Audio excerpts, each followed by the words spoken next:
going to move into the next part.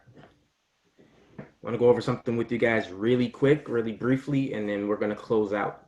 Team 6, listen very closely. Grab your pens and paper. Remember this. If we want to build the life we want, we must make better decisions. I'm going to repeat that again. If we want to build the life we want, we must make better decisions. It sounds simple, but I want to tell you how serious we must take this. We must take this so serious. Why? Because we cannot control anything else. We can't control the consequences of our decisions. When I research wealthy people, I keep seeing the same thing.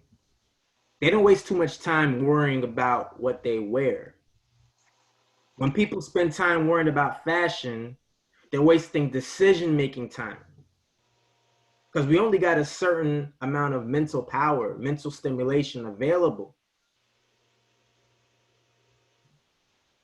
When it's time to make rational and proper decisions, we have to be very aware. So if in the morning you're wasting time worrying about what you're going to wear, worrying about what you're going to eat, worrying about where to park, worrying about what your boss thinks, you've wasted several primary decision-making opportunities. And the problem is we do it every day. That's why when you see guys like Mark Zuckerberg, he's always got the same sweatshirt on. Now in our business, we use lifestyle, we use fashion to make a statement, to make a great impression. But guess what? That's a calculated decision. It's more like a uniform. And even if you're going to decide about what to wear, it'll be wise for you to take out a block of time to have everything ready to go a week before. So making decisions is such an important part of our life that we got to spend the majority of our time thinking about our decisions. That's how you're going to release. I don't want to get metaphysical or spiritual, but that's how you release demons, entities, spirits. You got to start spending time thinking about the decisions that you made and release yourself from things that no longer want to have a hold on you. And being that we can only control our decisions, we got to make sure that the decisions that we make are based on principles that we've already learned about ourselves. You can't base your decisions on what somebody else thinks, what somebody else says. And I know it's hard because we live in a world where we're brought up in the school system that teaches us how to learn repetition. He say, she say, media. There's a lot of things that we already believe that are not true. Milk does a body good. Who came up with the hierarchy of foods? Like the bread is healthy. Who told you that? Milk. These are things that we've already accepted as normal in our lives. Milk doesn't make your bones strong. It actually makes your bones weak. But there's certain repetitions, certain traditions that we've already taken on that's affecting our lives today. So what we're going to do is we're going to quickly go over 5 ways to make better decisions. I'm going to repeat 5 ways to make better decisions. Number 1, you got to force yourself to wake up earlier so you can get more things done. The top part of the day is when you make the best decisions. After about 3 p.m., our decision-making ability goes to about 50%. Wake up earlier. Number 2, don't have people around you all the time that's opposing your decisions. Why? Because that makes you second guess your decisions. Why did you join that business? You sure you want to do that business? Are you making money in that business? Blah, blah, blah, blah, blah, blah, blah. That's wasting time.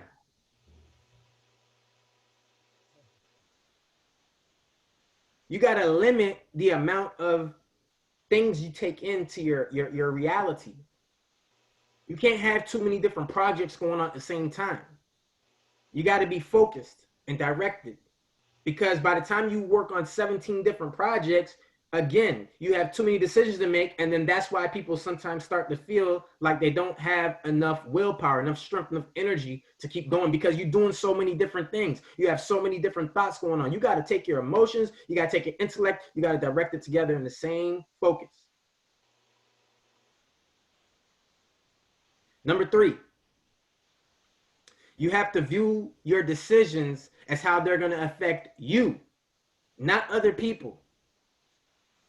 Just you. So if your little sister is having a birthday party, she invites you to this event, to the park or whatever, and you know you got to get into the lab and get that work done. You know you got to get to the next level. You know you got to hit that next rank. You know you got to make money. You know you got to focus on your goals. You can't worry about how she's going to feel about it, because that's going to take you into a different mode. You're going to start making your decisions based on how other people feel. So yes, this one is a little tricky because it's going to take a little bit of selfishness. But guess what? There's many benefits to being selfish and putting yourself first. You got to put so much into you, and then whatever's left over, then you share that with your family, and then wherever else you got going on. I mean, beyond your spiritual relationship, you got to figure out whoever else. Number 4, everything in our lives is based on the decision that we make, or the decision that we allow somebody else to make for us.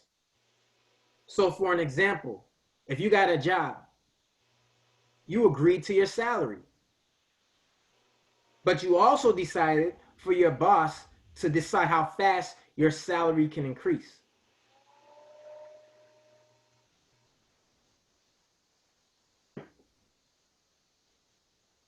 Number 5, and the last one, this one's going to be a little tough. Don't try to fix bad decisions. You got to gracefully bow out. You got to just learn from your decisions and then move on. You see, most people, they spend their whole lives trying to fix the things, the bad decisions, just because they made a mistake. But the truth is that the consequences of bad decisions are not for us to fix. It's just for us to learn from and then move on. And that's tough, because most people, they don't like to give up, especially men.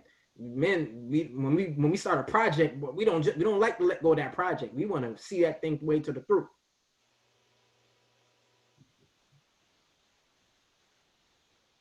Okay, we're gonna wrap this up. Here's what I need you to do from now on. Think of your decisions like a house. Realize that no matter how big or small our decisions have a front door, our decisions have a back door. And what do you do before you go to sleep at night? You make sure everything's secure. This is the same way we got to view our decisions.